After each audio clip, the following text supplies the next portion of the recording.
Yesterday, the United Kingdom government unveiled a floating prison, what they are calling the migrant barge or the migrant ship. And this is basically a ship or a barge that have been constructed using shipping containers.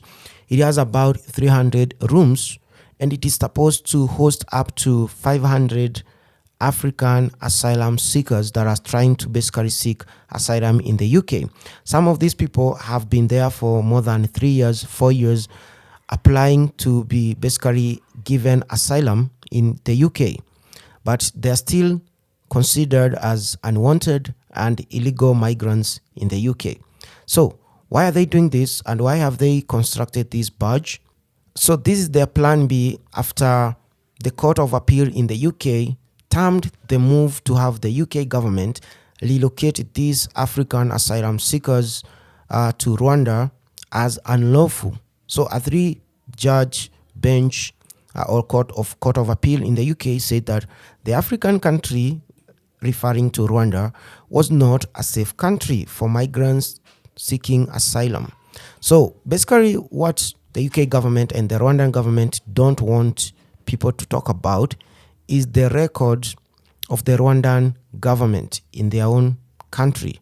We have more than 500,000 Rwandans who are asylum seekers and refugees in other countries. Today, you go to countries like Uganda, you go to Kenya, to Tanzania, they have together about 200 to 300,000 Rwandan refugees. And then you go to now countries like Canada, the United States, Belgium, France, and even Australia. The number is close to 50,000 to even 100,000. Then we have Zambia, Malawi, and South Africa. Rwanda has more than 500,000 of its own citizens living outside Rwanda as asylum seekers because that country is not safe. That's what I'm trying to say. And the UK is trying to tell us that African asylum seekers who go to the UK can be safe in Rwanda by being relocated there. So they want to deport them. According to the CNN, they actually use the word deport. So the UK government's plan to deport asylum seekers to Rwanda is unlawful, and this is according to the Court of Appeal, which did it in June 23rd on Thursday.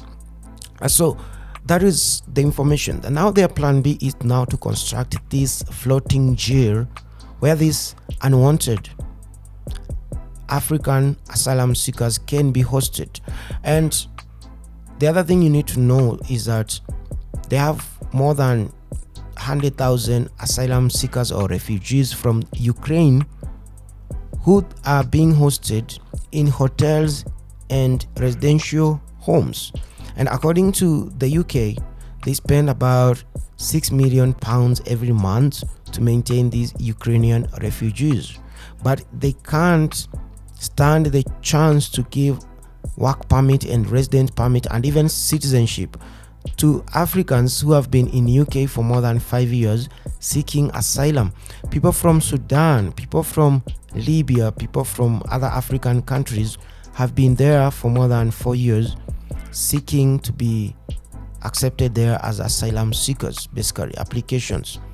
But they want them to be harassed, to be put on these floating prisons because they are not Ukrainians and they are not white. And I know a lot of people from UK also feel that it's not up to them to host these people. But you see, every country is doing it in the world, and the fact that the UK and US, their foreign policy is the reason we have these refugees and migrants, because they go to these countries and create all sorts of trouble, and they do sponsor regime changes in these countries, in third world countries. In Africa, a lot of countries, coup d'etats were sponsored by British and Americans.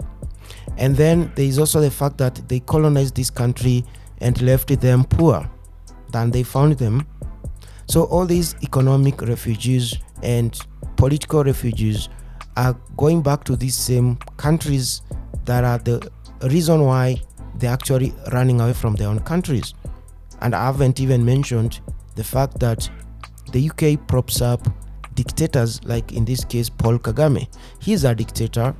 his country is not safe, but they want to be paying him 300 million pounds every year to host African refugees in Kigali. So now you understand.